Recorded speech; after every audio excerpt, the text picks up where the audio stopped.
दिन बहा लेते तोर संग मैं रात ला, एको दिन बहा लेते तोर संग मैं रात ला, तोर संग गोठिया लेते दिल के सब बात ला, तोर संग गोठिया लेते दिल के सब बात ला।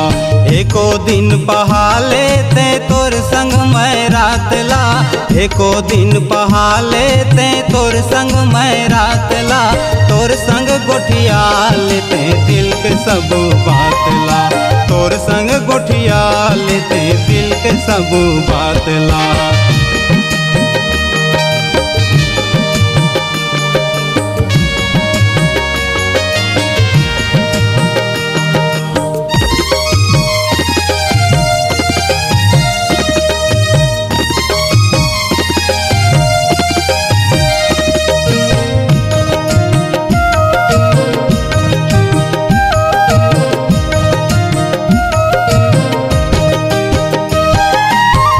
कमाया तोला करता कहूँ हर तो जानत होबे, कत कमाया तोला करता कहूँ हर तो जानत होबे, सुरता करके मोर माया ला कोनो दिन तो रोवत होबे, सुरता करके मोर माया ला कोनो दिन तो रोवत होबे।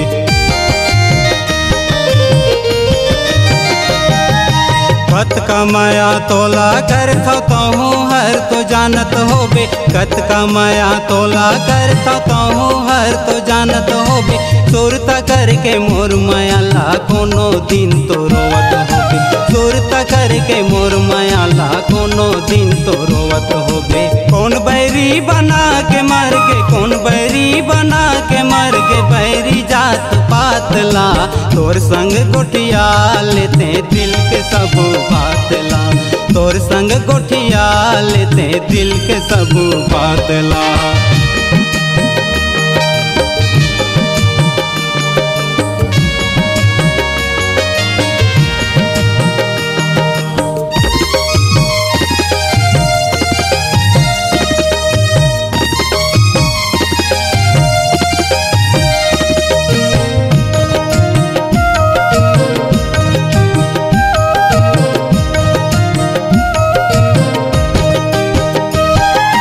रतिया मैं हंसूते सुते सपना तोर देखत रहता, रतिया मैं हंसूते सुते सपना तोर देखत रहता, सुध बुध रहे नहीं यदि वोती रेंगत रहता, सुध बुध रहे नहीं यदि वोती रेंगत रहता।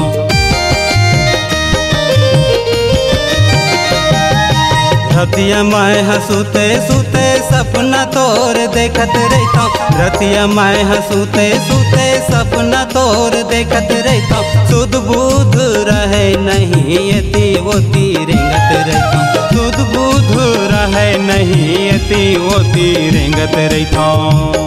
भगवान तो बनाए हैं मन के जात ला, तोर संग गोठिया लेते दिल के सब बात ला, तोर संग गोठिया लेते दिल के सब बात ला। एको दिन पहा लेते तोर संग मैं रात ला, एको दिन पहा लेते तोर संग मैं रात ला, तोर संग गोठिया लेते दिल के सब बात ला, तोर संग गोठिया लेते दिल के सब बात ला, तोर संग गोठिया लेते दिल के सब बात ला, तोर संग गोठिया लेते दिल के सब बात ला।